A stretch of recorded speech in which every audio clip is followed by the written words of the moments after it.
Judy, in central Gaza City this afternoon, a hospital and school attack has left hundreds dead. Exact numbers not known right now because many victims remain buried.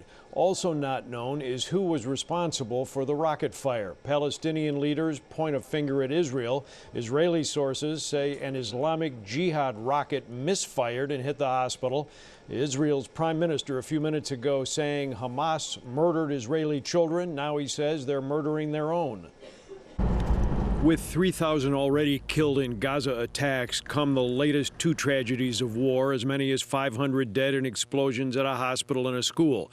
3 days of mourning declared here in Gaza after what Palestinians call an attack on Baptist Hospital, taking hundreds of lives, although Israeli officials this afternoon maintained their defense forces were not behind that deadly blast. Shelling by Israel has continued, however, in the north of Gaza, with thousands of people sheltering in the hospital zone.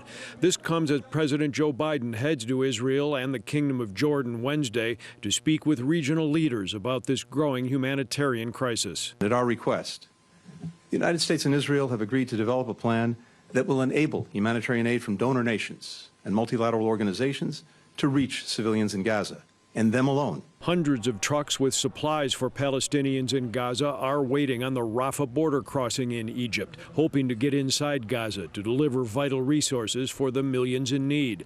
Aid workers say thousands could starve unless food is allowed in, water and fuel also running out. This man explaining he fears for his family and all of Gaza, with children dying. The Rafah border crossing still closed, no word when it may open. President Biden will also talk to Israeli authorities about their plan to defeat Hamas, the militant group responsible for last week's terrorist attack that has left more than 1,400 Israelis dead. First is making sure he gets an update from our Israeli counterparts about their plans, their intentions, how things are going on the ground, and make sure that he conveys a strong message of continued support. 360,000 reservists called up in Israel, although defense officials say there may not be a conventional all-in ground attack on Gaza. Israel's Prime Minister Benjamin Netanyahu vowing to demolish Hamas, the terror group that appears to be holding nearly 200 hostages, including some Americans. Following the hospital and school attacks, Palestinian Authority President Mahmoud Abbas has canceled his planned meeting with President Biden. That meeting had been set for Amman, Jordan, where Mr. Biden will travel after spending some of Wednesday in Tel Aviv with Prime Minister Netanyahu. White House officials have not yet announced any changes to the president's travel plans, Rob, but as they say, it's a fluid situation. Watch breaking news on YouTube. Subscribe to ABC 7 Chicago Eyewitness News.